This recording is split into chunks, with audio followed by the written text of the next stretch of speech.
I'm standing here making a video that I wasn't going to make. In the sense that I promised myself, I promised my family that I'd take a break. What's happened in the last 12 months? I've had 2 stints of solitary confinement. I've run as an MEP in a month-long campaign, which was tiresome, but good. I wiped Panorama. Basically, their credibility was destroyed. We finished John Sweeney. The reason I'm making this video is because John Sweeney's trying to make some sort of comeback.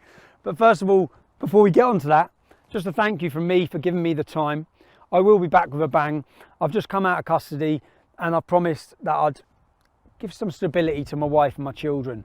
I'm spending time with them, but I will be back.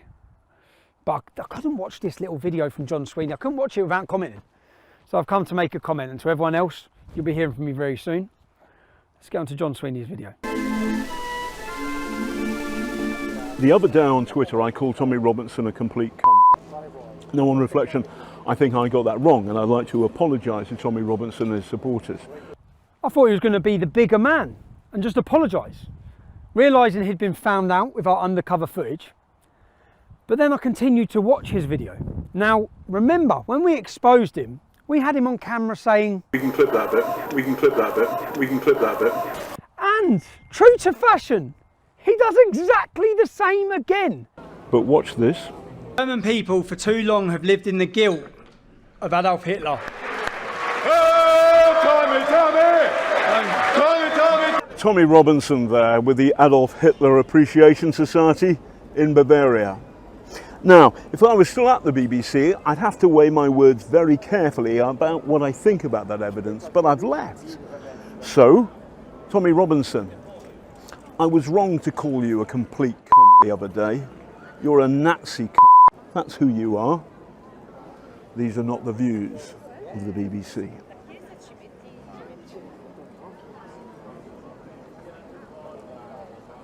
When I say exactly the same, I mean cut and edit to push a false narrative. Say that I was at an Adolf Hitler Appreciation Society, when in fact it was a Compact magazine annual event where I won the award of Patriot of the Year. So what he done was he took the comment I made about Germans living in the guilt of Adolf Hitler, and he took an applause, which was actually 2 minutes before, and put them together with a lie saying it was the Adolf Hitler Appreciation Society, a complete made up lie, to fool you, the public, into believing the context of how that was said. Now, the actual context that I was saying to German people is, for too long you've lived in the guilt of Adolf Hitler. You should have stopped him. For too long you've lived in the guilt.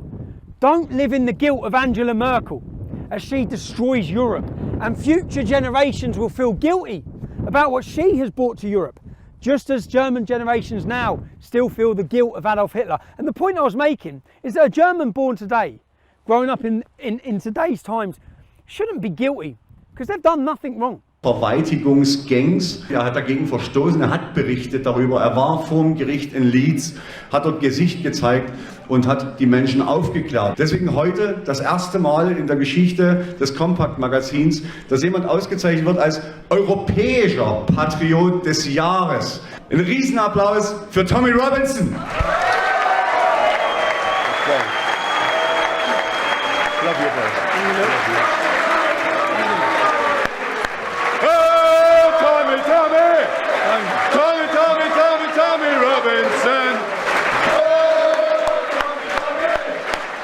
Look around you. Feel your strength. You are part of a tidal wave of patriotism that is sweeping across Europe. It's an unstoppable movement. And in the first year, I watched fear. I watched German people who were scared of what was happening to their country. I went last year, the 3-year anniversary of Pegida, and I watched a different atmosphere, an atmosphere of jubilation, an atmosphere where people could see a solution to the problem. Open borders is the problem. Alternative for Deutschland is the answer. German people for too long have lived in the guilt of Adolf Hitler. Do not live in the guilt of Angela Merkel. She will...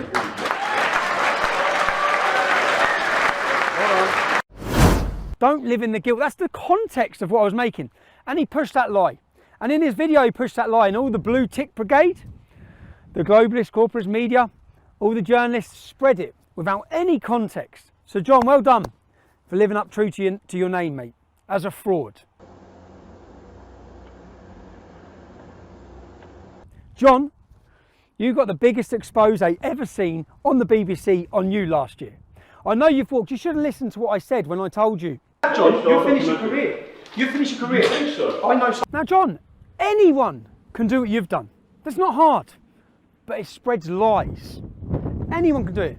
Have you got anti-Semitic now, John? About Adolf Hitler being a Zionist. About Adolf Hitler being a Zionist. About Adolf Hitler being a Zionist. In our previous footage that we got on you, undercover footage, you just come across as a drunk old man.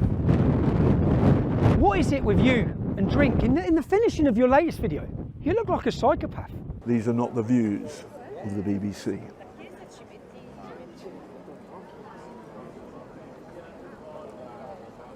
A drunk psychopath. No, Tommy, you stop! No, listen to me! You were not there at the beginning of that interview! You were not there! You did not hear or record all the interview! Do you understand? I think it's time you took a look at yourself in the mirror, John.